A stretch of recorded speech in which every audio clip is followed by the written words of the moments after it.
Shoot. One of the most urgent tasks for our country is to decisively defeat the climate hysteria hoax. We are in the beginning of a mass extinction. The ability of CO2 to do the heavy work of creating a climate catastrophe is almost nil at this point. The price of oil has been artificially elevated to the point of insanity. That's not how you power a modern industrial system. The ultimate goal of this renewable energy, plan is to reach the exact same point that we're at now. You know who's tried that? Germany. 7 straight days of no wind for Germany. Their factories are shutting down. They really do act like weather didn't happen prior to 1910. Today is Friday. That's right, Greta. It is Friday, and this is the best day of the week. Not just because the weekend is almost here, but because this is the day the Heartland Institute broadcasts the Climate Realism Show. This is episode number 199, if you are scoring at home. My name is Jim Lakely. I am your host and the executive vice president of the Heartland Institute, which is an organization that has been around for 42 years. And we are known as the leading global think tank pushing back on climate alarmism. Heartland and this show bring you the data, the science, the truth that counters the climate alarmist narrative you've been fed every single day of your life. There is nothing else quite like the Climate Realism Show streaming anywhere. So I hope you will bring friends to view this live stream every Friday at 1 p.m. Eastern Time. And also like, share, and subscribe, and leave your comments underneath this video. These simple actions help convince YouTube's mysterious algorithm to smile upon this program. And that gets the show in front of even more people. And as a reminder, because big tech and the legacy media are not big fans of the way we cover energy and environment policy on this show, Heartland's YouTube channel has been demonetized. So if you want to support this program, and I really hope you do, please visit heartland.org/TCRS. That's heartland.org/TCRS. And you can join other friends of the program who help bring the show to the world every single week. And we want to thank our streaming partners, junkscience.com, CFACT, What's Up With That, the CO2 Coalition, and Heartland UK Europe. We have a big show today and a special guest, so let's get started. Today, we have with us, as usual, Anthony Watts. He's senior fellow at the Heartland Institute and publisher of the world's most viewed website on climate change. Well, what's up with that? We have Sterling Burnett, the Archbishop of Canterbury, whose day job is the director of the Arthur B. Robinson Center on Climate and Environmental Policy at the Heartland Institute. We have Linnea Lueken, senior fellow for Energy and Environmental Policy at Heartland. And thank you very much, Keely Drukala, for being our substitute producer behind the scenes today. And joining us, not for the first time, for sure, is a very special guest we're happy to bring back. That's Marc Morano. Marc is the Director of Communications for CFACT, which means a Committee for a Constructive Tomorrow. That organization promotes much-needed positive alternative voices on issues of environment and development. He's also the publisher of Climate Depot, which is always on the ball, pointing out climate alarmist absurdities. He's been in this game for decades, and as I said, now on this show several times. Welcome, Marc Morano. Thank you, Jim. Happy to be here. Hey, Marc, I've been wondering, given the way that you are, with the media and everything, have you ever considered renaming your website to Climate Despot? I like that. Yeah. People can't spell depot anyway, but that's good. Tyrannical. Pretty good. All right. Well, we do have a big show today. We're going to have a lot of fun. We're going to learn a lot of stuff. But we will start, as we always do in every edition of this program, and that is with the crazy climate news of the week. Hit it, Keely.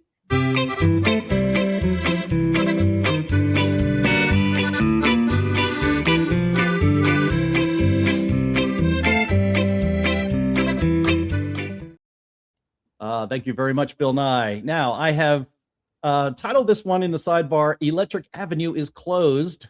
This comes from WPLG TV in South Florida. The headline is Local 10 examines why expensive electric buses sit in disrepair in Miami-Dade and Broward. Let me read a bit from the story for you. $96 million worth of electric buses sit idle across South Florida, some parked in a landfill, others lined up at the Homestead Air Force Reserve Base. In Miami-Dade County, commissioners are demanding answers. In Broward County, officials are working with the federal government on a plan to get rid of them. Across South Florida, dozens of electric buses purchased with tens of millions of taxpayer dollars remain parked and out of service more than a year after they were pulled from the road. Right now, no one knows exactly what comes next. Quote, if these buses are not working efficiently, not out there saving the environment, and not out there servicing the residents of Miami-Dade County, then we need to get that money back, said a county official. Well, good luck with that, buddy. You bought this pig in a poke. These are 100 electric lemons, and there's no takebacks and no returns. Miami-Dade County Mayor Daniela Levine Cava has acknowledged the failure. Quote, it is very sad. This is a sad story. Obviously, the wrong choice was made. You think? Well, so what happened here? From the story, Miami-Dade Transit confirms 69 Proterra buses were purchased at a cost of $61.8 million, including federal, state, and local surtax funding. Just a few years ago, the rollout of these buses was celebrated. In 2023, Mayor Levine Cava unveiled the new electric fleet, calling it the future of public transit and highlighting the environmental and cost-saving benefits. The buses were manufactured by Proterra, which at the time was seen as a leader in the electric transit technology. Miami-Dade's plan was to eventually transition its entire bus fleet to electric, but problems quickly emerged. The buses experienced repeated mechanical failures. They broke down frequently. Replacement parts became difficult and at times impossible to obtain. And then, inevitably, Proterra filed for bankruptcy. You know, well, like I said, good luck getting a refund there, boys. Sterling, you love to say we told you so, so go ahead. Say we told you so. We collectively told you so in advance. We warned you not once, not twice, multiple occasions. Only from Miami or New York or Connecticut could continue to embrace these things when everyone said in advance, it will cost you more than your buses. They will not function as well. And the proof, it's sometimes fun to be proven right, even if it costs a lot of people money. Yep. Marc Morano, have you ever been on an electric bus?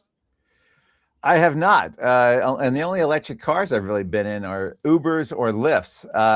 But, this is funny because we're seeing this everywhere. I mean, Sweden had to bail out on their electric buses, got too cold for them. The EV buses canceled. They had their coldest winter of the century in 2024. And then, of course, Lee Zeldin has tried to claw back some of this money. Biden spent $160 million for a Canadian EV company, which it might be the Proterra. They pocketed the money, didn't send the school buses, and then declared bankruptcy, which is what we're talking about. Plus, Kamala Harris touted the $5 billion spent on the program. And as of July 2024, they'd only produced 60 buses after that. And this is aside from the fires, aside from all the unreliability issues. So it has been just one massive experiment of electric buses that has gone sideways as you can possibly go. And this, of course, is the latest version of that same song. It's, the situation here is if it wasn't broke, don't try and fix it. And the buses they had before worked for decades. Now they may have to replace. You always have to replace buses, but you replace them with a technology that works. You're going to move people across cities. You're going to move children from homes to schools. What you don't want is them stuck in a snowdrift because the bus ran out of power or broke, and now you can't fix it at a huge cost, and you still have to now buy the replacement buses that you could have had in the first place for a fraction of the cost. Yeah, I mean, guys, they we had talked about... Go ahead, Anthony. They had a thing in the article where they said they're trying to figure out how to get rid of them. Well, I have a perfect idea. They need to do a remake of the movie Speed with Sandra Bullock and an AI-generated Dennis Hopper. And then they have a whole series of buses along the route so that they can run a bus relay race after each one of them dies.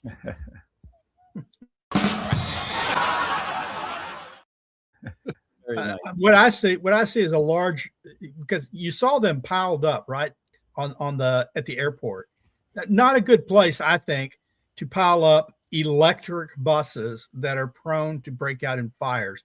I don't want them catching fire at the airport, but you could have a pretty good bonfire Yeah, I well, don't know if I would eat any marshmallows cooked off of that. Toxic bonfire. I do want to bring up Fair really enough. quick a question or two questions from the audience. Normally we save these for the end, but these are pertinent like right now, so I'm just going to bring them up.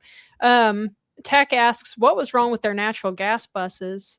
And related is the question, but what about all the electric delivery vehicles in the Amazon fleet? Will we be seeing all of those in the junkyard near you? And I think that's a good point. Although I'll say that the electric bus technology seems to be like uniquely bad, even worse than other electric vehicle technology. I'm not sure why that is. It might be a weight issue. But yeah, I mean, who knows? If this is the trend in general for electric delivery, whether it's people moving or products, well, I mean, we'll have to see, I guess. Yeah. I I've been can't- watching the Rivian electric vehicles that Amazon has been using, and I'll have to say they seem to be going strong. All of my deliveries from Amazon are now by these Rivian electric Amazon vehicles, and they're quiet. They seem to be holding up. I see them at the end of the day, 8 o'clock at night, still running strong. So, maybe for that situation, they've solved the problem. But for electric buses, especially when you're dealing with government, and government, doesn't oversee things properly. I think the whole electric bus idea is dead in the water, and governments everywhere should just give up on them. And Well, I as far as the former question, there was nothing wrong with their natural gas buses. They just weren't net zero because they use natural gas. That was the only complaint. Just like the complaint about diesels. It wasn't that they didn't function, it's that they emitted greenhouse gases. Well, natural gas buses, natural gas puts out greenhouse gas emissions. That's the only complaint. They worked fine. I can see the but I was just going to say I could see the difference being the type of route that like a bus does versus a Amazon delivery, because an Amazon delivery, they have a certain amount of packages they have to get done at the end of the day, but they actually have time to like go and get their little lunch break and stuff and charge the van while they're sitting there. And as far as I have been able to tell, bus routes go for hours and hours and hours. They don't really like take as many breaks for as long as delivery drivers can. Well, the other thing to consider is the long-term fleet reliability, whether it's Amazon or these school buses. Whenever you have a fleet of newer technology, particularly battery power, which over time, especially in cold climates, and especially with the more fast charging you do, it's going to degrade the batteries. So that's a big issue to consider. And it's also part of this whole trend that I've been obsessed with lately about late 1990 cars being the last of the great vehicles produced, because everything now is produced like a smartphone. Even the gas-powered cars today, moving to this idea of just temporary, trade them in every couple of years. They're not going to last. The automakers don't support, a computer sensor or any of the main stuff after 10 years. And then the car is basically a junkyard unless you can find spare parts. So my point is that's accelerated even worse with these electric vehicles, which have higher upfront costs, probably longer long-term costs, and a shorter lifespan than the vehicles they're replacing. So these are all things for city governments and corporations to consider. Now, Amazon, in their case, first of all, they have more money than they could ever spend, and second of all, they're trying to make a point about saving the planet, so they could probably negate all their concerns. Yeah, maybe they could turn them into artificial reefs, just to drop them in the ocean, Well, then they would be net zero sea level. Yeah, the ocean could use more batteries. But they would catch fire underwater. That would be entertaining, right? They could have a whole fireworks display for 4th of July. We've shown clips on this show of electric vehicles on fire underwater. It's pretty amazing stuff. But the Amazon thing you mentioned, Anthony, is actually pretty apt. I mean, in my neighborhood, I see Amazon trucks going around all the time. Two big differences is that that's a private sector decision that a business has made, and more power to them. I don't think that they're spending my money out of my pocket to deliver me, bird seed out of their electric vehicle. And of course, buses are a lot heavier. And I would think that if you were to, it would seem to me that Miami-Dade County, South Florida, is the ideal test case for this to be a viable technology. It doesn't get below freezing. It's flat. It's relatively dense. And it's still ended up being a huge failure. I mean, we're going to move on here, but I just wanted a quick little addendum here, a little stinger for the end of this story. Miami-Dade County Mayor Daniela Levine Cava is standing by the county's commitment, the county's commitment to electrification. She said Miami-Dade plans to continue moving forward with electric buses, adding that she believes electric vehicles remain the future despite the current setbacks. In that, she's just like the people of New York, the governor of New York. They're still committed. They say their buses haven't worked, but they're still committed to electric buses. Well, I will say this though: the opposition to EVs of any kind has lessened since they got rid of the gas-powered car bans, got rid of the California waiver, the whole Trump movement. People don't feel as threatened. And I in my own life, I used to get angry when I saw an EV because I thought they were being forced on us. But now that they're not being forced on us anymore, it's like buy whatever you want. I don't feel that. I think that's a big thing that has lifted. It's not really related to what you were talking about, but it's a cultural point on EVs. I do feel like the collective psyche, people aren't as opposed to the concept of an EV because they no longer see it as mandated or they're forced to buy it. But the sales of EVs have dropped dramatically as we said they would. Yeah. As soon as the subsidies from the government dropped out, sales dropped, and that's it. And it's sort of amazing. It seems to me it's a little amazing. We said that would happen, but it's like the people who buy EVs don't need the tax credit, right? If you're earning $250,000 a year, $7,500 tax credit ain't really the difference between you being able to buy a new car or not. Yeah, I think they're the ones that were taking advantage of it, and they're the ones where the sales have dropped off. It's amazing. Yeah, the Toyota CEO even said that they pretty much had saturated the all EV market because all the second buyer people which were dominating were pretty much bought it, and they'd sort of hit a ceiling anyway. And then of course taking away the tax credit and all the subsidies and all the Inflation Reduction Act, alleged U.S. job production that really killed it. So EVs are going to be hurting. However, the Chinese EVs are about to take over Europe if they allow it, and that'll probably bankrupt every major automaker. So our big challenge here, whenever you hear the phrase EV, is how do we stop China from being the globally dominant powerhouse for centuries to come? And that, and EVs are a symptom of that because they're trying to flood the market with under $20,000 EVs that are going to be very attractive to buyers, regardless of how long they last or how much maintenance costs. Right. We welcome all those German companies in the U.S. Yeah. As long as it's not mandated, I don't care. All right. Moving on to our second item: ripping to save the planet. This is from The Guardian, our friends over at The Guardian. The headline is, "Are OnlyFans models the best way to explain the climate crisis?"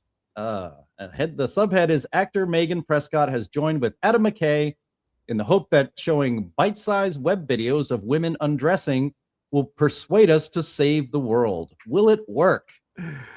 I think I speak for everyone on the show and in our audience where I say I hope not. Let's get this over with. Here we go. From the story, the world, as we know, is in trouble. The last 3 years have been the hottest ever recorded. Global emissions are still at record highs. The planet is now consistently flirting with the 1.5C limit it promised not to cross. Increasingly, it feels as if we need a genuine miracle to stop us from sleepwalking into catastrophe. Could that miracle be an environmental warning from a woman in her pants? I think he means underwear, but all right, we're moving on. This is the stated desire of Headline Nudes, NEWDS, a new series of web videos by actor Megan Prescott, filmmaker Bree Essrig, and, quote, climate narrative strategist Jessica Riches. Released through the not-for-profit Yellow Dot Studios, belonging to Adam McKay, creator of movies such as The Big Short and Don't Look Up, Headline Nudes is made up of bite-sized videos in which the climate emergency is broken down and raunchily explained to us by a variety of OnlyFans models. The launch episode is called The Sun is Daddy, in which Prescott slowly removes her clothes while explaining that solar energy could meet our global energy demands with less land than is being used by the fossil fuel industry. Or in her words, quote, "Daddy is a giver." There's more to this story. It's pretty cringe and desperate, and I'm not going to read it. I will say it's very much on brand for The Guardian. Anthony, you published a post about this on What's Up With That this week. So for better or for worse, you're going to have to start us off on this one. And please try to keep it clean. This is a family show. I'll try. First of all, I think that anyone viewing this, climate would be the last thing on my mind. In fact, I will go so far as to say there probably won't be a happy ending for climate. Oh, that hurts. The people that would watch these videos. I kept it family friendly. I didn't say anything bad. All on your minds. The people that would watch these videos, my suspicion, are the same people that when I was growing up used to read Playboy, and they say, "Oh, well, read it for the articles." The famous interview with Jimmy Carter. I really needed to read that interview. Oh, Sterling has frozen. Thank God. Yeah. Actually, that's people are watching videos, and they're going to be thinking about climate change while that young lady or multiple young women strip off their clothes. My suspicion is that's not going to be first and foremost in their mind. Well, aside from the lurid aspects of the story, they're just trying desperately to get attention. The Adam McKay thing is interesting because, first off, he's a funder of Just Stop Oil. He's been involved with the funding of Extinction Rebellion. He did that movie. What is it called again? How High Is Up, or What's Up? What did it say? Don't Look Up, or whatever. That was the Leonardo DiCaprio silly metaphor for climate change. I think it was a meteor. But anyway, he has, just for reference, Adam McKay has an 8-bedroom holiday home 5,000 miles away in Ireland. He jets off to, quote, when the going gets tough. This is an article from the Daily Mail 2023. This is the guy bankrolling and promoting the stripping for climate. They've tried everything else. Why not try stripping? Why not try this? It's obviously not going to go anywhere, but it's probably better than destroying, the Constitution, or spray painting art galleries, or other or standing in traffic. I think people would probably welcome it. So it's better than funding eco-terrorism. So, hopefully this will, move on with the other article we'll talk about later about the harnessing joy. They're trying all kind of new strategies. Donald Trump has so obliterated the climate movement that they're literally stripping off their clothes in desperation to get attention. Mark, to say that this is at least not eco-terrorism, really, that's a pretty low bar. and this is about as low as it gets. I'm sure that these videos will do absolute numbers on Reddit. But I have to say it doesn't bode well for the attention that the climate movement is currently receiving, that they are reduced to this. When Al Gore does his live Earth concerts, he literally, Tom Nelson has always documented, he'll have like 14 or 40 people watching at any given time. If he links to this, I think he could get his live Earth numbers way up and declare success. Yeah, absolutely. And I also think that the people who are going to enjoy this are probably people who already agree with the message and also are there for the content, let's say. It really isn't going to move anybody, I don't think. It's just really, really sad. And that's how you know that this is about science, right? This is obviously about science, which speaks for itself, which is why we are having OnlyFans streetwalkers doing this kind clearly of about science, in this case biology. There's the old saying, statistics are a lot like bikinis. What they reveal is fascinating, what they conceal is vital. Yeah. I will say this purely as a matter of research, Jim. We should talk offline about whether I should get a subscription to OnlyFans just to track what's going on in this channel. Yeah, we can have a discussion about that. I don't think you're going to enjoy it. All right, that's as long as I want to spend on that one. Let's. But I am very glad. I knew I could count on you, Marc Morano, to find the positive side of this story. So congratulations. All right, we're moving on. This is I've titled this "Green is the New Brown." Boy, there's a lot of disgusting stuff on our show today. This comes from the New York Times. The headline is: "A huge sewage spill is over, but contamination lingers in the Potomac. Though river monitoring shows bacteria levels have declined, scientists and environmentalists said a full recovery isn't yet assured." I'll read a little bit for you here.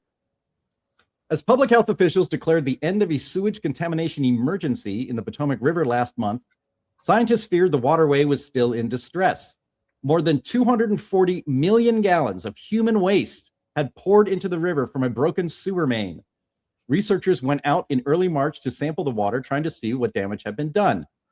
Quote, "The color is not good," said Judy O'Neill, an associate research professor at the University of Maryland Center for Environmental Science, as she looked into churning brown water from the deck of the research vessel, Rachel Carson.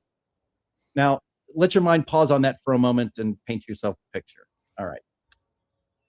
Weeks later, the lab results confirmed Dr. O'Neill's unease. Telltale signs of raw human waste lingered near the site of the January sewer collapse along the riverbank in Montgomery County, Maryland, some 10 miles upstream of that initial collection site.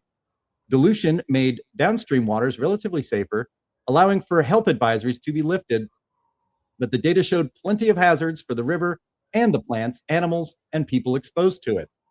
And as temperatures warm, the largest release of human waste into the river since wastewater treatment began nearly a century ago threatens to throw the ecosystem severely off balance, experts said. Sewage may be lurking in river bottom trenches and muddy banks around popular recreation spots that will soon draw people, said Dean Naujux, the Potomac river keeper. And before we get into comments here, I've noticed a tweet from our friend Steve Malloy, a friend of Mark's as well, of course. And he pointed out what was not included in that New York Times story.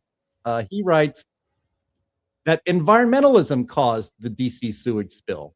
The National Park Service delayed for years the approval of the much-needed Washington, D.C. sewer pipe repair over ridiculous concerns for a wildflower and a bat species, as if the repair of the sewer pipe would somehow wipe out those two.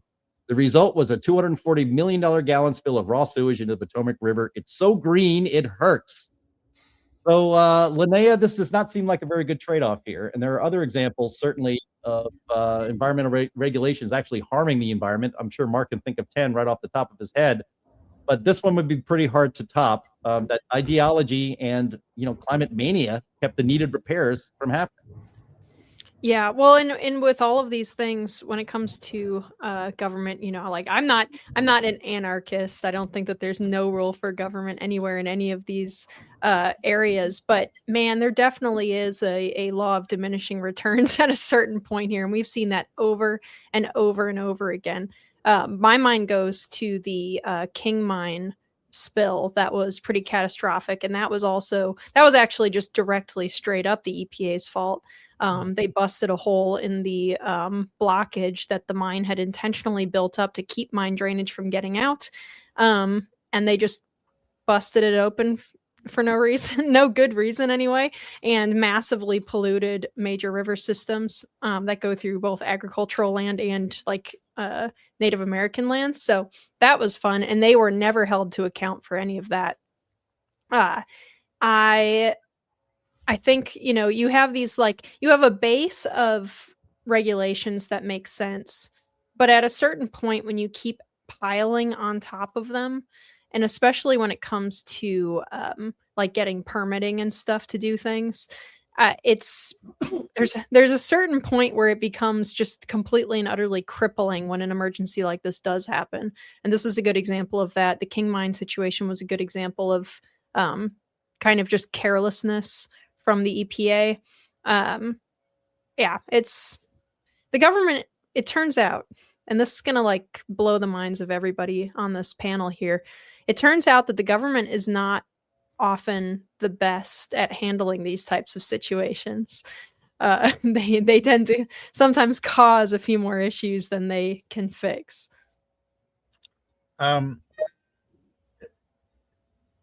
is very kind. Linnea is very kind. She wants to give credit where credit's not due. I've read my Constitution multiple times. The word environmental protection doesn't exist in there. It's not the role of the federal government. It's not the role of the federal government. The federal government got into managing lands 150 years ago under the Progressives, and they have destroyed those public lands. For years, they said only you could prevent forest fires. They built up forests. But then at the same time, it was in the Department of Agriculture, and they logged. So they reduced the fuel load for forest fires. Then they decided we're going to manage for the ecosystem. even though it's still in the Department of Agriculture. No longer logging. Logging dropped from 12 million board feet to less than 2 million board feet, and wildfires started erupting again. And they want to blame climate change. The air and water was dirty in the early part of the century because the government, state and federal governments, got in the business of violating property rights. Used to, you could defend your property against pollution through tort law, through trespass, and people did it successfully. And too many industries were being shut down by the courts, who said we have to protect property rights.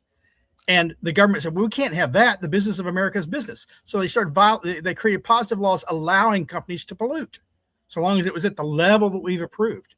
And then we had fires burning on rivers. We didn't have fires burning on rivers before. We did it after the government got involved violating property rights. So then they had to fix it. Did they go back to property rights? No. They layered on a bureaucratic system that set the bare minimum that people have complained about for decades. It's the government created these problems. It's not the solution. Yeah, just at its peak, this was 300 million gallons of raw sewage, thousands of times higher than the average E. coli safe limit for drinking water.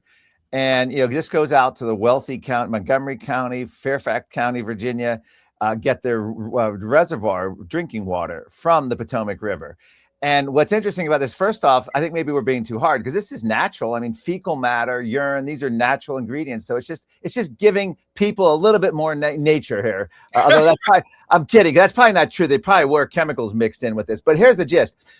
It is exactly as Steve Malloy said, and it's exactly as Sterling was just saying, is that this is a creation of climate and a misdirected government. The DC government, to take an example, was very focused, but just not on true environmental problems like sewage and infrastructure.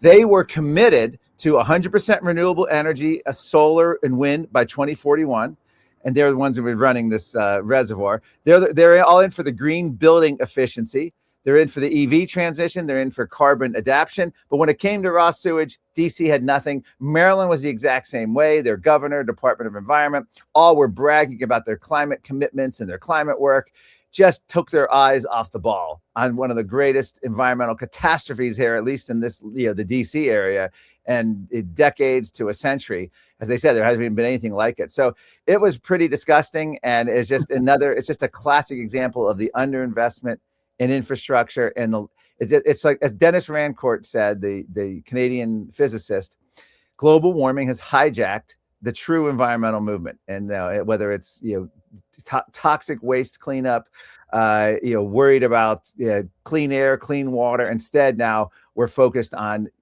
net zero targets decades ahead. And that's exactly, this is a classic example of that, this raw sewage spill.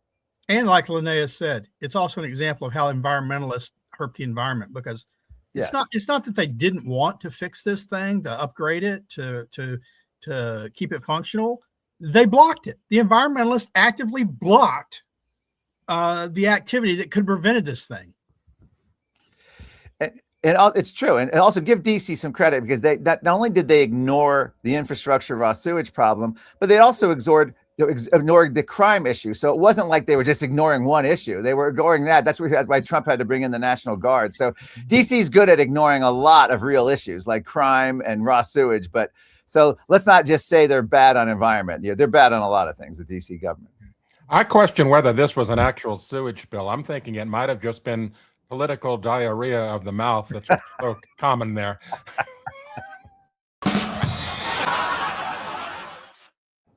We do need some today. We do need some filters. You have filters on smokestacks. Maybe we need filters on coming out of the Capitol. Yeah. Well, we tried that in 2021. We did. Well, I think we've scattered enough on that one, and we can move on to another one. Painful.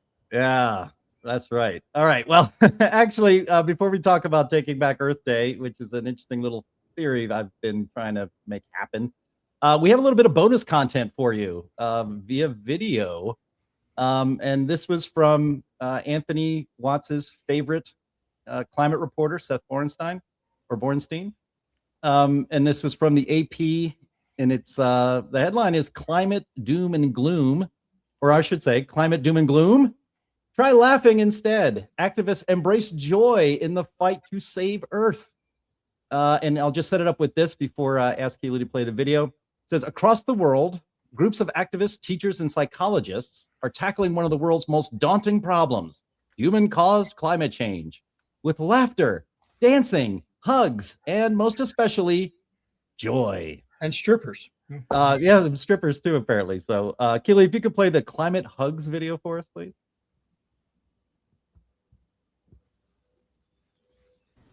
Even the words fight climate change take us in a particular direction, takes us into a place of being combatants.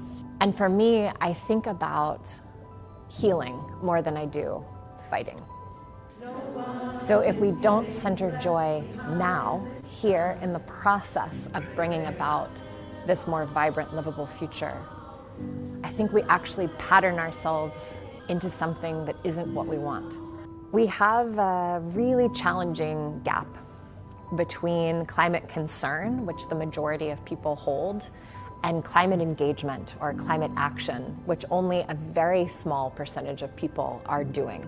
The message of, well, we have to fix the climate doesn't resonate. It's more about how do we love each other? How do we come to this place of well-being? How do we care about the well-being of ourselves, of our community, and our environment? And I think that that is joyful. And I think that that's important to really not only care, but to understand that there is love in this process. If we want people to come off the sidelines and into the work, it's got to feel good in some way, right? It can't be just about finger wagging and telling people what they've done wrong and all the things they need to do if they want to be good and right and better. We have to have more openness. We have to throw a better party. I can see it. I can see it now. I'm sorry, I have to speak. Kumbaya for climate. Clog dancing for climate. It's Well, yeah, namaste, everyone. Everyone just relax, and Sterling froze again. His internet is powered by windmills. It is. I long for the days that they were scaring kids about climate after watching that. Please take us back to alarm, because God, that was painful to watch. I center my joy every day about 5 p.m. with a good Manhattan. That does help. Stuff like this just makes me, maybe I'm just like a hard, cold person, but stuff like this makes me really, really feel like Bluto in Animal House when he's walking down the street or down the stairs during the toga party, and the guy is playing on his ukulele or his guitar or whatever, and he smashes it to pieces and then continues on. That's what these videos make me feel like. Yeah, that's exactly right, Linnea. Perfect metaphor. All right, well, a couple of key points. This is borrowed directly from the Kamala Harris, Tim. What was his last name? From Kane. Tim Walz. Tim Walz. Geez, okay. The fraudster from Minnesota. Yeah, the joy. This was their joy. They had the whole politics of joy in 2024. It didn't work out too well for them at all. But here's the thing. This is important. This is actually, I think, growth. And I'm being serious here.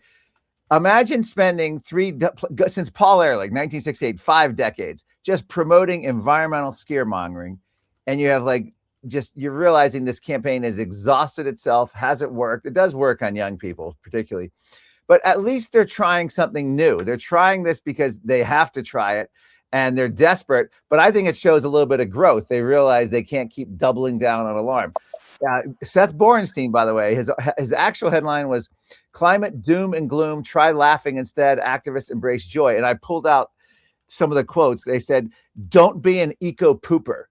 This was actually some of the language that these language gurus were peddling out. They want people to stop doing doom and gloom. They want to harness happiness, which again sounds very new agey. And so this is all a reaction to Donald Trump literally steamrolling the whole climate fear movement and just decimating it. And this is them trying out new things. And Seth Borenstein of the Associated Press, more than happy to send this test flag up and see if anyone salutes it. Well, I've got my crystal here. It just happens to be a shale rock. Well, I got to say, look, so we had our climate conference 2 weeks ago, April 8th and 9th in Washington, D.C. And Marc Morano, by the way, we got survey results from attendees. Your closing keynote was a super highlight of the whole event. So I want to congratulate you publicly for that. And people can go thank you. Yeah, and it's easy to find at Heartland's YouTube page. You can find it and watch that presentation yourself. But we were also infiltrated and protested by an organization called Climate Defiance. And I have to say, with all the anger and the hate mail that we get and the threats that we've all endured, I mean, it's no big deal, really. Anthony, I shouldn't say it's not a big deal. It was a big deal to him because he's had some serious problems with that. But considering that history, I kind of like this because somebody who is focused on joy and love and just got out of yoga class, and that person might actually listen to you and listen to the science and listen to your arguments. Somebody with eyes burning in rage and screaming at you is not going to listen to anything. Yeah, they're not spray painting. They're not blocking traffic. They're not defacing stuff. They're not, as you say, screaming in your face. By the way, her claim that people are mostly climate concerned. I have here the October 2025 CNN, Harry Enton, the excitable guy on CNN, the pollster. He has the chart showing that 1989, and actually it says greatly worried about climate change. 35% of Americans were greatly worried in 1989, which I find hard to believe because, that seems really early to be that high. But anyway, in 2025, it's only 40%. And in between, it had gone high points of near 50% at various times with Al Gore's movie and other things. But we're not much higher than we were since the 1980s in concern. So they realize that it's not working, their old strategy, so they're trying new stuff. And maybe the stripping and the positive message, that's it. That's it. Between those two, they're going to take over. We're going to end up with the Green New Deal again and a new Paris Agreement with the UN between naked climate activists and the joyful climate activists. They're going to merge. Yeah. Well, I for one, I'm very willing to give out free hugs to climate alarmists at our next climate conference, as long as they sit down and as long as they're dressed. Okay? Yeah, as long as we're all properly dressed, that would work out great. All right. So let's move on. So my thesis for this, I don't actually have a lot of notes on it, but we had talked about it. Marc Morano, you missed it, but myself and Linnea and Chris Martz and our friend Jason Isaac, and I hope I'm not leaving anybody off the list. We're on an X, what do they call it? Spaces, right? Yeah. So just an audio discussion earlier this week, and it was to mark Earth Day. In fact, we did it on Wednesday on Earth Day, and I've been of the. Here's my thesis, and maybe we can go around the horn and see what people think of it. I mean, it seems to me that Earth Day in years past was propaganda nonstop everywhere. You couldn't look on social media, you couldn't read any news stories, you couldn't go anywhere without Earth Day, Earth Day, Earth Day, flags everywhere, but all of it in the idea of like scolding Americans for not giving up their SUVs and their air conditioning and all of that stuff. It seems to me like as we talk a lot that the 2024 election, a vibe shift and a political shift in this country, that a lot of the steam has been taken out of the air of the climate scolds when it comes to exploiting Earth Day to promote their own messaging. And it seems to me that it's an opportunity for actual environmentalists, not climate cultists, people who actually care about ecology and the preservation of natural spaces, to reclaim Earth Day for those purposes, which is why it was founded in the first place. I'll start with Anthony. I mean, do you think my theory holds any water? Well, remember who we're dealing with. These people change strategy, just like trees change leaves every season. What works today probably won't work tomorrow because they've moved the goalpost again, or they've come up with a new way to educate people or whatever. As Charles Rotter pointed out, climate science is the only science out there where you need climate communicators in order to get the message across. So these folks probably will change their tactic next year, and hugs will be verboten. Well, under PC, hugs are already verboten. You don't want to be a public school teacher and have some kid crying and try and hug them. You'll get fired.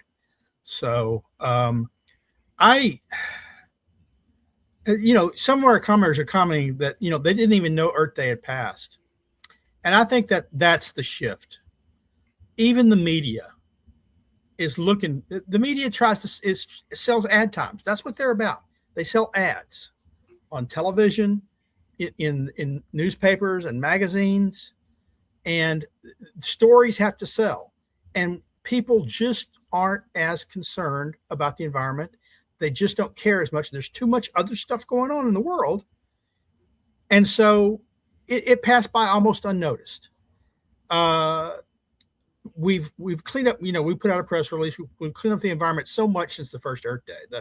The air's cleaner, the water's cleaner. The real environmental problems in the U.S. at least are cleaned up, and they could be cleaned up in other countries in developing worlds if we just give them the energy resources that we have here. If they weren't dying from indoor air because they're burning dung and wood, if they had a good coal plant hooked up, wiring a whole community rather than people dying day by day in their huts.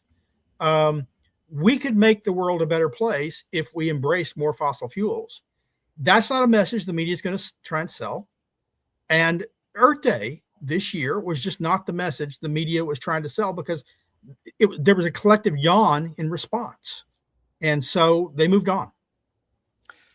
Yeah, I mean, if you compare this to Trump's first term, Trump 1.0, by 2017, and they had immediately, like a couple months after he was sworn in, the March for Science, which featured Bill Nye, was very climate focused. Science matters. They were freaking out. This time around, they're just playing dead. I mean, there is nothing. Earth Day used to be such. I remember 2000. I went to the mall in DC, right by the monument, interviewed Chevy Chase, who was the headliner, and also Leonardo DiCaprio was there. And Chevy Chase actually said on camera to me, socialism works. Cuba is the model. And they were defending it. They used to just be so forward, so comfortable with all of this kind of messaging. And now it's like they're just, they're completely on their heels. Now, they will rise again from the dead, just like any Jason in any Friday the 13th movie.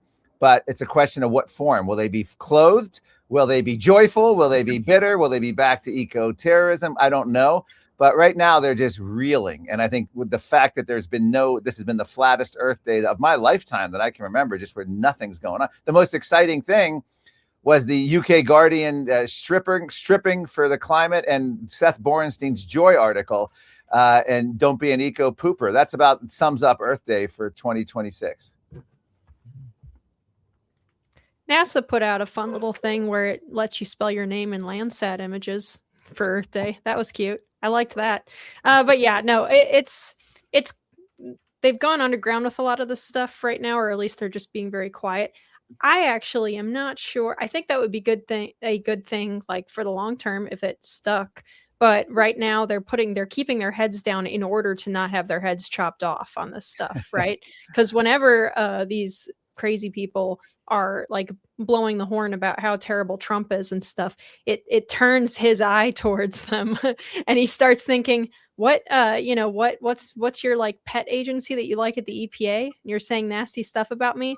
Well, do we really need that department? And then he cuts it. So I think they're keeping their heads down on purpose, both kind of in the media, but also a lot of the usual suspects. And I did see in the comments, someone had a great idea. Trump should declare a rare Earth Day about all the upscale and mining and how good that is for Earth, because, to get away from dependence on China for rare earth mining and processing. Trump, the Eye of Sauron. There you go. Yeah. Well, rare earth minerals and the minerals of precious metals are very different things. And I want to tell you why it is very important to support our sponsor on this show, and that is Advisor Metals. If you listen to a lot of conservative shows like I do, you hear a ton of pitches for buying gold and silver and other precious metals. There are so many companies out there, but we want to tell you why you should trust our sponsor, Advisor Metals. And it's the man who runs the company, Ira Bershatsky. Ira is the managing member of Advisor Metals. He doesn't employ high-pressure tactics or deceptive marketing ploys like many in Big Gold. He also doesn't deal in so-called rare coins. When you buy gold and other precious metals from Advisor Metals, you're going to be dealing with quality bullion.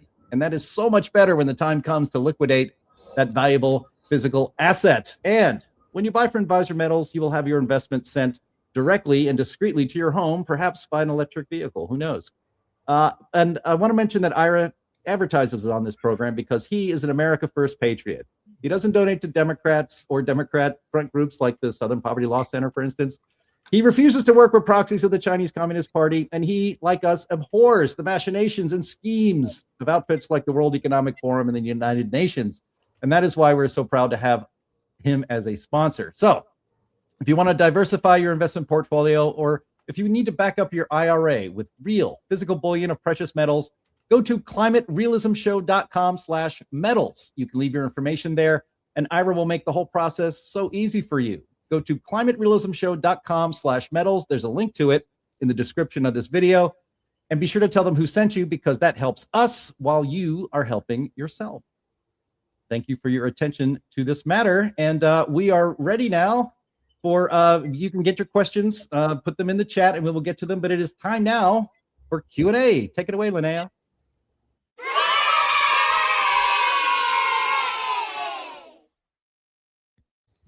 Well, you guys. Oops. Hello. Hello. Sorry. we don't have a whole lot of questions this week. However, if you guys have any questions that you would like to pin on to the end here, please, I will keep glancing into the chat there to look for them. But of the ones that I do have starred, let's see. Wayne Weidman says, are there still any other electric bus companies still making electric buses? I'm sure there's someone. Someone's got to be making them. Do you guys know? Well, the company that bought Proterra may go back into production, but they're, it went under. It's not just the buses. Look, the buses run on battery packs, and they usually contract with companies to produce the battery packs. And a lot of the battery companies have gone under as well. So who knows? Yeah, I'm sure there's a lot less being made, just given the shift, everything from in Europe and the U.S. away from this. But they will rise again. All it would take is a President Gavin Newsom to bring back a lot of the incentives and subsidies, and I'm sure we'll see him again. Look, as long as you've got a mayor like the mayor in Miami who stares reality in the face. Is that a Republican still in Miami, mayor? It was a woman on the. The Republican mayor was all in on climate at least a couple of years ago. I don't know if it's the same mayor, but sorry. This woman is the one that was behind these buses. She has now said it was a problem. They made a mistake, but she's still committed. As long as mayors and governors of New York are still committed to this stuff and willing to put money behind it, somebody's going to produce products for those guys at great expense. Yeah, and then another kind of a follow-up question from Albert says, is there any EV manufacturer that's not subsidized? Well, no, but also in defense of the EV manufacturers, they'd be crazy not to take the tax breaks and stuff that they get. Yeah, and even if they're not directly subsidized, their product was heavily subsidized for a while, with the tax credit and bans on its competition. So they benefited from subsidies, even if they can claim they didn't get direct subsidies. Yeah, I mean, well, all of these new green technologies that we have to rush to do right away, they're all subsidized. Almost all of them are all subsidized by our tax dollars. And as soon as even with the tax dollars, a lot of these companies go under. So I wouldn't think there are very many electric bus manufacturers out there. But if the market actually needs it, it will arrive. All right. So William asks, what about all those electric USPS delivery vehicles that taxpayers financed? I don't know what the status is on those. I'm not sure if they got axed or not. I've seen one, but I think that they have been sort of shoved under the rug. I know that after that was initially sent out for bid and was awarded, there was a lot of pushback in Congress about it. And so I think a thing kind of got shelved because I've around my town, they've still got some of the older ones, the old Jeeps. They got a couple of those, and then they've got some of the newer middle of the road gasoline ones. And I've only seen one electric one. So my guess is they probably just bought one for every post office to try it out and see how it does.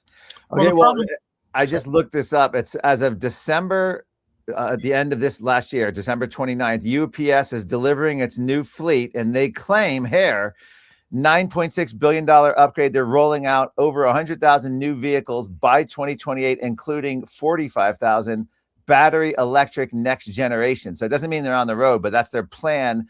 And what is that, 2 years? And 21,000 commercial off-the-shelf battery electric vehicles. This is directly from the USPS. So I don't know if the Trump administration is trying to rein that in. It sounds like someone should be. But as of December 29th of just a few months ago, they're still planning it. I think that's a website that Trump hasn't gotten to yet. Yeah, well, it's a news release, I think. Because they cut out. Look, the history of it is, USPS fleet is woefully old. It was woefully old, and they were putting in to purchase, slowly over time. You're not going to replace the whole fleet at once, but slowly over time. A lot of gasoline vehicles, and under Biden, they said, no, you can't do that. They said, look, we don't have the money. You come up with the money and we'll buy the electric vehicles. But the problem is, even with the money, the production's not there. You're not going to get them produced in a timeline. We need to replace our existing vehicles. And so Biden got a lot of money in the the laughably called Inflation Reduction Act. And they said, well, if you direct us to do it, then we'll do it. So they put out bids, but if there's no companies producing these things, they're not going to get their fleet. Yeah. And if the ones that they have don't work well, gas is still delivering my mail. And I suspect that the truck, looking at it, is 20 years old. The fleet turnover is going to be slow. And this is one of those things where I believe the aspiration is far going to outreach the completion. All right, I'm going to shift gears a little bit here. Chris asks, are sewage spills the new potholes? In Wellington, New Zealand has its own sewage leak issues, largely down to Green councillors voting for cycle lanes instead of sewer system upgrades. I don't doubt that for a second. Yeah, it's the same thing. The bridge collapse we had in Baltimore. I mean, they have plenty of warning. They know it's aging infrastructure, but the money's not there because there's all these bright, shiny headlines and feel-good virtue signaling they can do instead, because no one's going to applaud quiet, restoring bridges, quiet restoring sewage infrastructure. It's just, there's no glamour in that, and there's no fundraising appeal off of that. And so, yeah, this is going to continue. And, I would almost argue a lot of Republican governors are guilty of this. Yeah, we need to make infrastructure replacement great again. Make it the sexy. That's thing. Exactly right. Yeah. Yeah. Have a thing. Look at this old bridge. Look at the bright, new, shiny bridge that we have. Absolutely. All right. Another question from, pardon me, obviously still recovering from my illness from a couple weeks ago. Mars Rock says, could Heartland and other organizations use Earth Day to publicize excessive environmental regulations and their consequences? We certainly have in the past. Don't we do that every day of the year, though? Yeah. Well, that's right, Mark, because every day is Earth Day. That's so true. All right. Well, what I did is I channeled Mother Earth. I did the op-ed in the Daily Caller, and Mother Earth herself is very happy about rare earths being done in the United States, because that means we'll be less reliant on China. Very happy that the United States is now the #1 oil producer in the history of the planet, because that means we'll be getting less reliant on countries with lower environmental standards. So I think there's many different ways to highlight the importance of domestic energy and using countries with the highest environmental standards and the highest technological advancements in order to extract energy, regardless of what type of energy, with the least impact on planet Earth. We should name Fridays, every Friday, when we have TCIRS Mirth Day, because that's what we do here. Yeah. So David says, is that really going to hold in the alarmist community? I think being the joy message that they're trying to push now. Mark, what do you think? Well, I think it's what Anthony said. I think they're going to try whatever they can that sticks to the wall. Every day is going to be a new message. They're going to, they're going to strip nude one day. They're going to try joy one day. I don't know. I do think there's going to be a serious and sober reassessment of just alarmism in general. Paul Ehrlich's passing sort of, actually right after he passed, there's been a series of articles I saw warning of underpopulation being the new problem. It's almost like they were waiting for him to die before they could shift gears. But I think there's going to be a serious assessment of whether this fear mongering works on anything other than young people. And they may try new strategies. Hard to believe joy is going to stick, though. I think the new environmental climate thing is going to be creepy clowns. They're going to send creepy clowns out into your community to make you repent your climate sins. Yeah, I just want to add to this. I mean, listening to you guys talk about it, they tried anger, they tried joy, they're trying hugs, they're trying die-ins in front of our office building, which happened a few years ago. They keep if your message is strong, you don't need gimmicks, man. Yeah. We've been making this show. Next episode is episode 200 of the Climate Realism Show. And we just come on here and cover the climate news, have a good time, correct the record on the bad science and bad journalism out there. And there's no gimmicks. We have some fun, we have some drops and all that stuff, but we're not, obsessed over how's the messaging. We should try a whole other tactic. It's like, the truth works. No, when you obsess, that means you're losing and you're frustrated and you're failing. So you're constantly, and that's exactly describes what they're going through. Well, the truth should set them free from their anxiety. They should be joyful if they listen to the facts. If they look at the data that we present every day, if they see how we respond to false news stories and show them to be false, they should look at that and say, God, the world's not ending. I feel pretty good about that. I'm going to go outside and get a tan or have an ice cream during the summer, whatever, as opposed to constantly fretting about this. Our message should be the message of joy they take home. But that's not going to raise them money too, and that's going to be a big driver. So they're not going to. Joy is not going to be a great fundraising appeal for, Greenpeace or Al Gore's organization. By the way, Al Gore is more alarmist than ever. He's been a massive fundraising appeals pushing in the last couple of weeks. The wealthier he gets off the scam, the more alarmist he is. He's the only one who stood up to Bill Gates. He showed up at COP30 criticizing Bill Gates for saying climate wasn't a catastrophe and saying Gates was bullied by Donald Trump. So Al Gore is trying to hold the billionaires to account, which is hilarious because the billionaires have left the reservation. Bezos, Gates, they're Zuckerberg. They're all excited about fossil fuels, nuclear power. They've given up on net zero, at least in the short term, because of AI data center demands. Yeah, and speaking of donations and supporting, you can support the show. Go to heartland.org/TCRS. There's There's a QR code up here in the corner of the screen. You can pull out your phone and do that, and help support the show. No donation is too small, and we just love to see the support. So thank you. Yeah, there it is. Yes, you could be a Price is Right model for that. Yeah. Okay, so maybe at the next climate conference, we should have something to give away, to help people out. I'm thinking that we should have a booth that offers free lithium, and they're going to flock to it like it's batteries or something, right? But it's actually pills. To stabilize their moods, right? Yeah. Charlie says, Mark, did you not fancy a trip to Colombia to cover the latest climate crazy show? What's going on in Colombia? What did I miss? You might be mixing it up with your Brazil trip. Oh, okay. Yeah.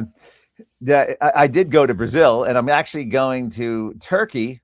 And I can't remember the name of the town. It's not Istanbul, but it's a resort town. I believe there's a bunch of casinos, typical UN resort town for the next COP31, which will be in November. So we're actually about to buy our flights and making sure we're registered for that. So the show goes on. As much as we're talking about joy and stripping for climate, the UN Secretary Antonio Gutierrez, if I said that correctly, is just really pushing all the alarmism lately. They have not backed down either. So you got Al Gore, the UN still pushing this.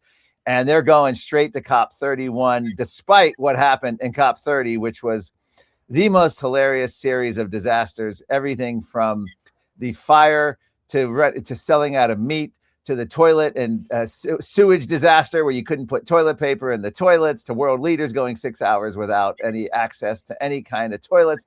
It was a absolute disaster to the developing world rising up and not even letting them get their fossil-free fuel world statement at the end. They didn't even get their symbolism.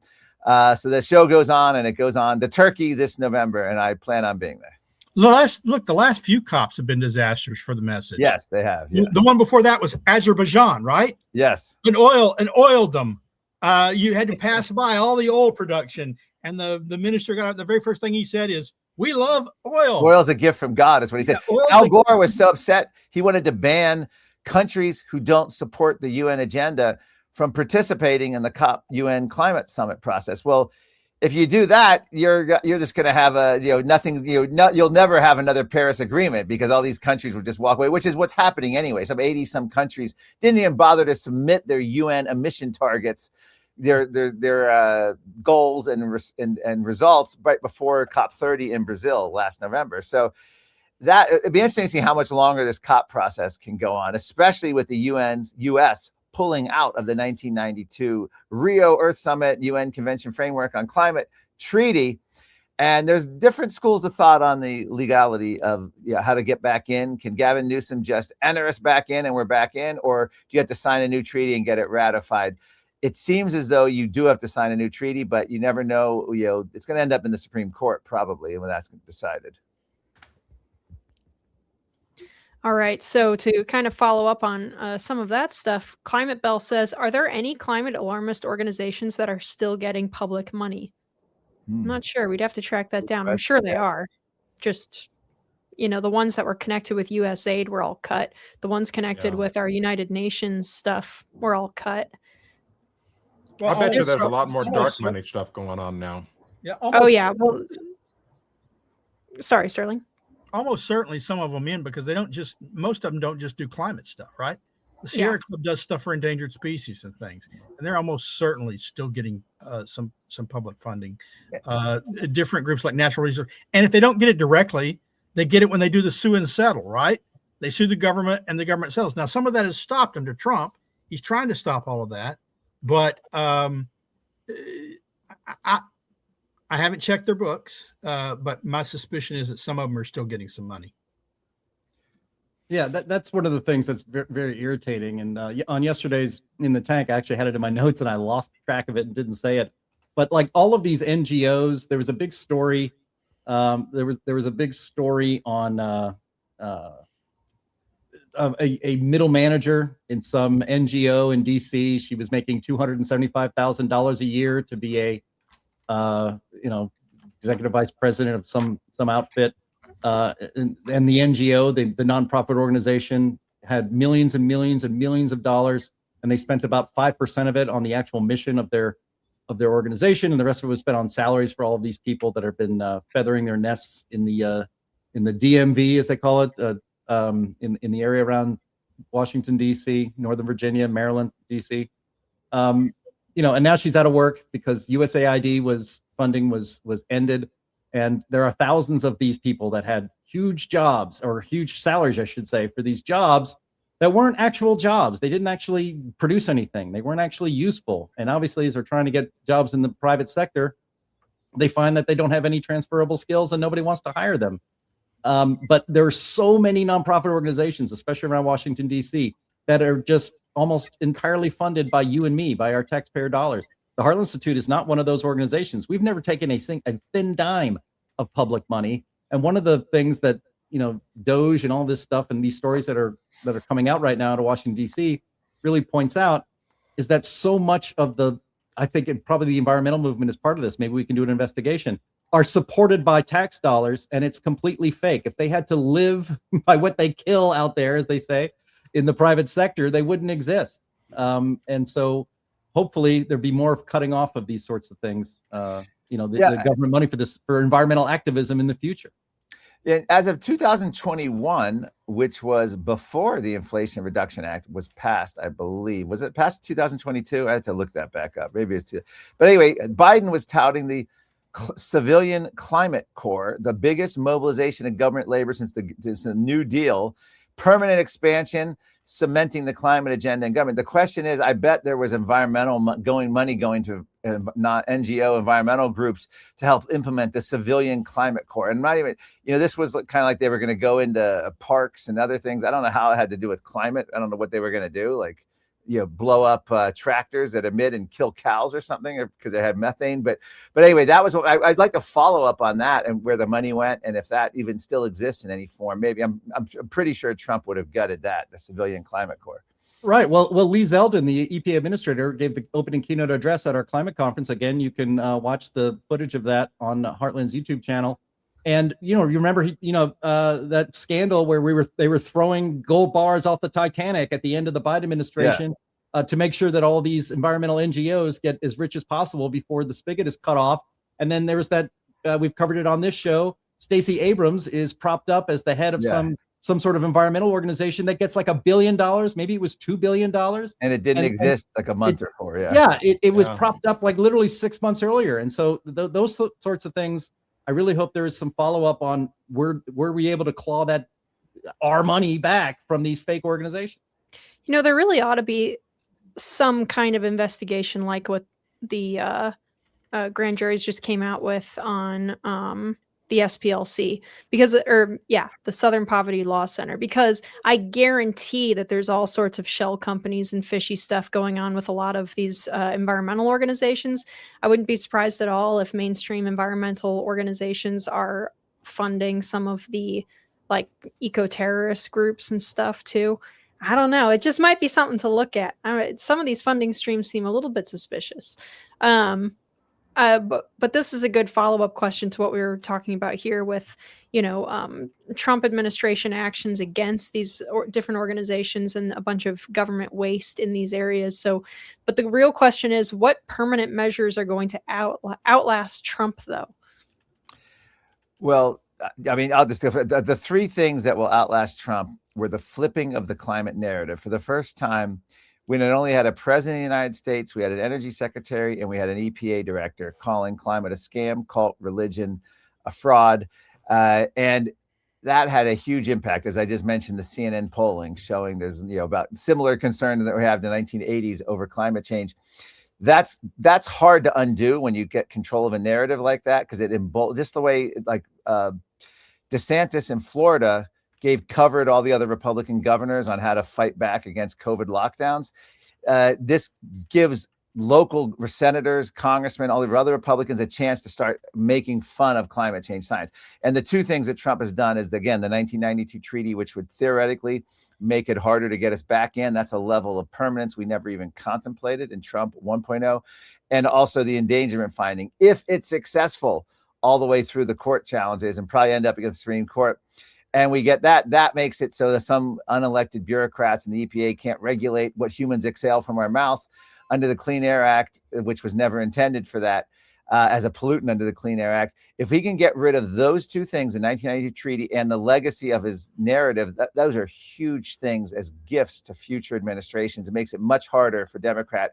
That's a level of permanence we never even contemplated in Trump 1.0. Well, I think there hasn't been a lot done through legislation, but there are some things that have been done through Congressional Review Act things, probably about 20 different.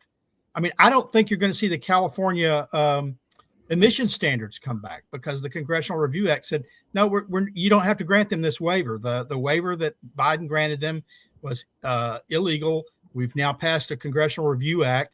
And when you pass that, anything that was done with the Congressional Review Act can't be reoffered.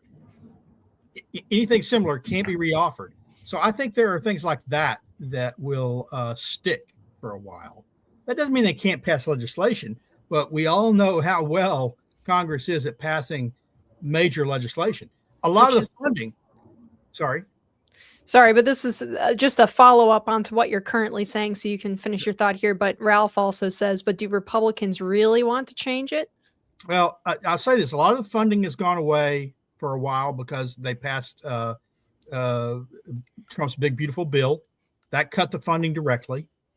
They have to positively pass new laws to give them new funding. It can't be done willy-nilly. And do Republicans? Well, that depends on the Republican, I guess. Some Republicans are soft, and the answer would be no. Other Republicans, yeah, they're pretty hardcore on this. They thought it was stupid in the first place, and they still think it's stupid. The question is, if we don't have a president that wishes to follow Trump's lead come in, will there be enough seats in Congress to block bad stuff going forward? And we don't know that. And there's a movement inside of MAGA to push solar and wind. And if you look at pre-Trump, every Republican nominee from George H.W. Bush, which got us into the whole mess in 1992, he was elected in 88.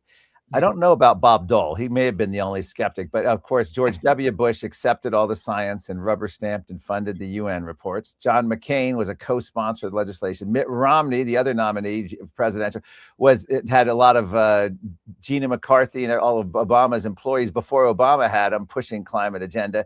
So Trump really was revolutionary, the first strong climate skeptic. Again, I'm just putting Bob Dole as an asterisk because I don't remember it being an issue in 96, but it's possible Dole was a skeptic. But he was the first presidential nominee to actually go against the climate agenda. So I think that's going to be hard for any Republican nominee to ever say, to be a Benji Backer type and say, climate is a concern and we don't want to call it I think you're going to have to be skeptical and going against the whole agenda to get the nomination. So in that regard, I hope Republicans hold fast on that. We can never go back. Yeah. Yeah, I do think that the wind is shifting there, but it is interesting what you bring up about, there are some people in MAGA who are pushing like wind and solar stuff, and they're pushing a lot of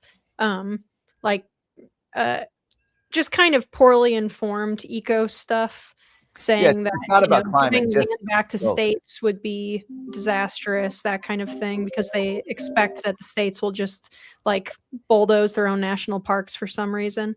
But I don't think it's poorly informed. They're on the take. They're profiteering. Look, they cannot with a straight face publicly say we support China, and yet they're supporting solar panels, which depend on China. So in effect, they're saying that. So they've got to have a reason for it. Yeah, I'm kind of more talking about the granola MAGA that has appeared in the last couple of years, where they're not necessarily like legislators beyond maybe RFK Jr. or something, but they're I don't think that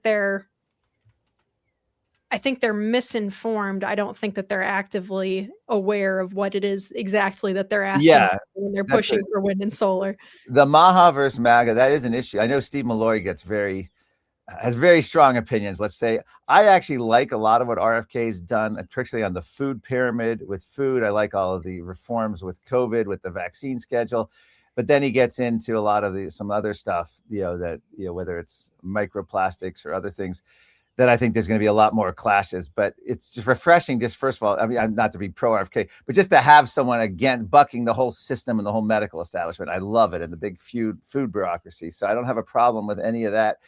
A lot of people watching this may disagree with me strongly, and I know former guests of yours have disagreed with me strongly on that. But yeah, that is going to be an issue. But I just don't see climate resurrecting. I mean, maybe a environmentalism, a feel-good environmentalism, a joyful environmentalism. But I just can't imagine Maha taking up climate activism, and any of the figures. Even RFK has said he's done with it. He said he walked. Well, I think we've halted. Yeah, well, I think we've halted the momentum on that. I think we were a couple of years out from having like MAGA climate activism. I think we were a couple of years out from that, honestly, because if you look at the polling, even from young Republicans, they are more likely than not to be supporters of climate activism, just because of the way that, the schools and stuff have been educating and scaring everyone in this. So I think we actually were on the cusp of seeing that, but I think it got just cut off at the knees by the Trump administration. And as far as Maha being in climate, you got to remember, Trump told him specifically to stay out of climate. Exactly. Yeah. He had him on stage. He says, you stay away from wind and climate and do your health thing. So.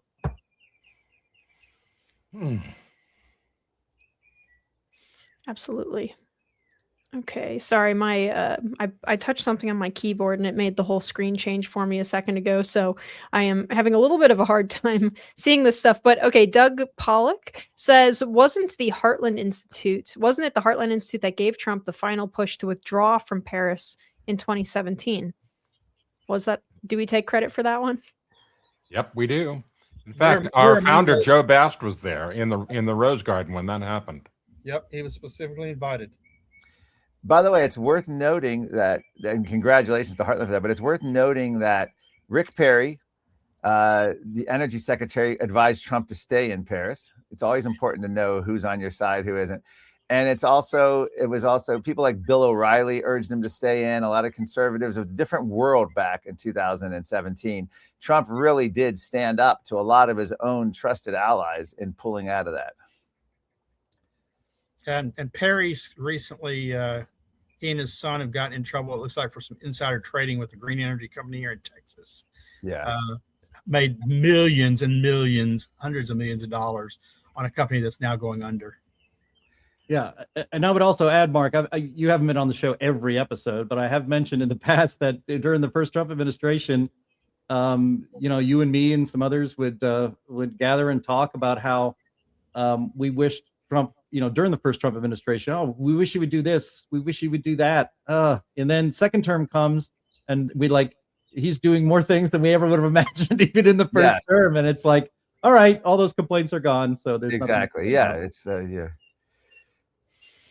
Alrighty, here's another question here. For this one from Rob Mitchell over on X, who says, are there still the government climate science gatekeepers in place that channel all climate grants in one direction? That's a great question. I was talking to the E&E reporter, and I was asking him, first of all, does Gavin Newsom still have a job? I had heard that the GISS NASA outlet was cut, and he doesn't have an office, but he said he believes he's still working maybe from home and he's still full salary with NASA, and because he would be a potential gatekeeper. But also, I was telling the reporters, it's time that if we can't cut the budget, and spending money is not controversial in Washington, Republicans, Trump could have a 40% cut in EPA and it's dead on arrival with the Republicans in Congress. But the point being, if we're going to spend the money, why not divert it to John Christie and Roy Spencer and John Clauser and Will Happer and Willie Soon instead of the usual suspects? So that's a great question. I've never been able to get definitive answers on who the gatekeepers are and how we can reform that system.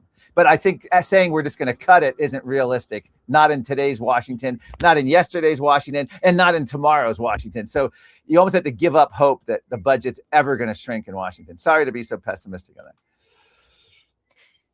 Yeah, well, I mean, you never know. It is kind of funny sometimes when we talk to, our friends here. We're so used to being just beaten down about these subjects that when people are talking about, oh, well, nothing's gonna stick, none of this matters, blah, blah, blah. We're not even 2 years into this, guys.